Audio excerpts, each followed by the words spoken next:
Hey, welcome to CMN Less Than 10. This is a resource produced by the Church Multiplication Network. It is guaranteed to be less than 10 minutes. We are being held accountable That's right. by our little timer. They're going to put it in That's right. post-production on the screen. So if you're in the middle of talking at 10 minutes, they're going to cut us out. All right. This is my friend, Mike Brown. He works with a bunch of different organizations to help promote biblical literacy. That's right. And a lot of talk about sermon preparation, a lot of stats on the state of the pastor. Yeah. And Mike, you are in good company because watching this video today are a bunch of pastors that want to do their job better. And I'm a pastor, you're a pastor. Most people watching this are a pastor. So let's start at this. Give us a kind of a bird's eye view of the state of the pastor that you know. Yeah. And maybe it'll speak to those that are watching, and then from there we'll dive into some conversation. Yeah. So you have this really interesting sort of cultural moment that we live in right now.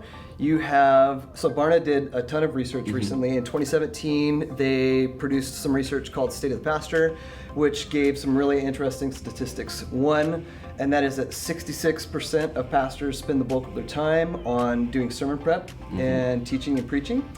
And then the numbers drastically drop. You get down to 6%, and they focus on evangelism. And then 5% focused on actual pastoral ministry. Wow. 1 in 12, leadership development. 1 in 10 doing actual discipleship. Wow. So you've got the bulk of pastors spending the majority of their time doing sermon prep, and yet we've also got research from Barna that Assemblies of God hired them to do that shows that there's a huge biblical illiteracy problem. So you have people spending more time doing sermon prep, and yet you still have this growing biblical illiteracy issue. So more time in study, but less time understanding. Yeah, so what's wrong? We're spending more time doing it, and yet we're becoming more and more biblically illiterate. I'm going to ask the questions, okay? You bring the answers. What's wrong, Mike? Tell us, what's wrong with that picture? Well, I think there's several things. I think that we have some issues where you have pastors themselves who weren't discipled well.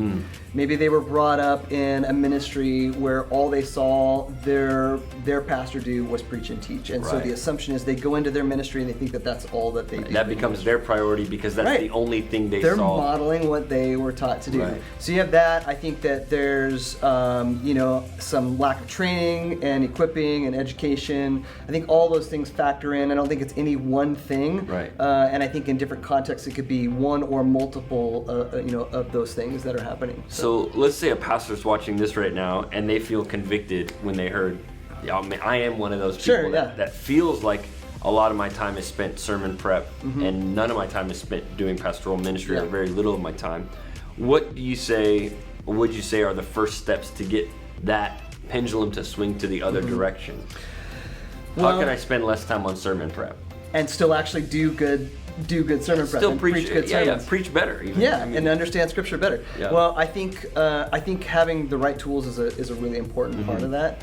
I think that one of the age that we live in, we've got this amazing tool called Google. Right. But it's like really not where you want to go to be doing your super complex. Right. I mean, so my you can end up in a black hole of the internet real fast. My son's 9th grade teacher will not accept research done on Google. Right. Why do we treat biblical studies with any less importance? So it just to me it doesn't make any sense because you're not always going to be able to trust the information that you're getting there. And so I think having access to good resources, having access to good tools, we live in a time now where we can have access to those things. We can have I have a larger library than I ever even imagined possible when I was learning and growing and going to school and excited literally about in our phones in our pockets. And I've got my entire library on my phone or on my laptop, in my Bible software that I can use at any point in time. Wow. So so I think having a good library and a way to access that library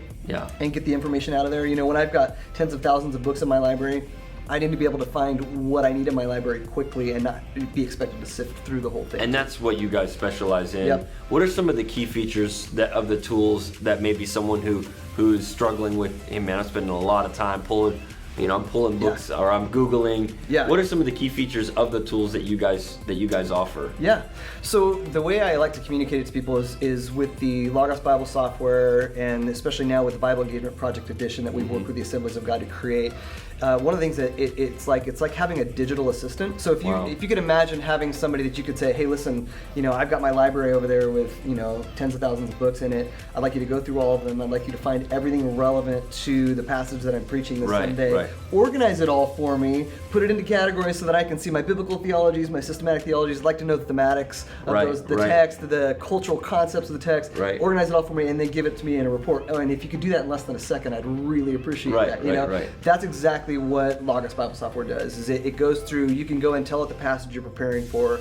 It will go through the entire library, organize it all, put it in a report for you, so that you can work your way down through it and do your sermon prep well. It's shaving off a ton of research time. Oh man, that stuff. I mean, in the early days of pastoring for me, my sermon prep took a ton of time because I had books scattered out across the entire countertop. Right. They're all opened up, and I'd walk away and threaten everybody in my house to not touch them. What I mean? Those pages are marked. Don't you move them. Don't sneeze near them. Nothing. Right. And now it's nice because I have my library with me wherever I go. I can close it up, go somewhere else. I can pick up where I left off at any point in time. Traveling here even this week, I'm doing sermon prep on the plane. I'm able to take my phone out, continue reading there. That's amazing. So yeah, it's a huge. I mean, we live in a really amazing time where we can have access to some of the best resources, and not just have access to them, but to be able to mine them for the best information from them that can help us with our That's always the key point, is to not be overwhelmed by all the data or overwhelmed by all the available libraries. That's the new problem. It's like no longer is it where can I get the information, it's what is the most relevant information for what I want to preach. Very cool. Why don't you, with a couple minutes left on the clock, why don't you give us some practical tips that you do personally for sermon prep? Maybe somebody in here, they're like, man, I've been doing the same thing for 10 years. Maybe they want to change it up a little bit. How are you getting ahead? How are you planning your sermon in advance? How are you starting your sermon? Give me something that you do to help prepare your message. Okay, I'll go big picture and zoom in. So I think, if you've got a good workflow and it's working for you, I don't think anybody has to feel pressure to change it. Sure. But at the same time, I think it's good to just refresh it every now and then, just to look at it, make sure that you're doing things the best way possible. So one of the things for me is I sort of plan the year out ahead. So big picture, I plan the year out ahead, like where are we going to go this next year? Maybe we're going to preach through the Gospel of Matthew, which is what we did this year. Or but I'll plan that out, and then I'll kind of break that off. You know how many weeks you've got in the year. You know how many that you're going to be preaching for, how many you're going to give away, all that. So big holidays, Easter, Mother's Day, Father's Day, so then Christmas. I break it down into chunks, and I'll break those chunks up into little series within that. So you can look at the biblical story, the narrative that's going there, and say, oh, there's a common theme. Sermon on the Mount. Here's these miracles that are happening. So then I'll work those themes out throughout the year.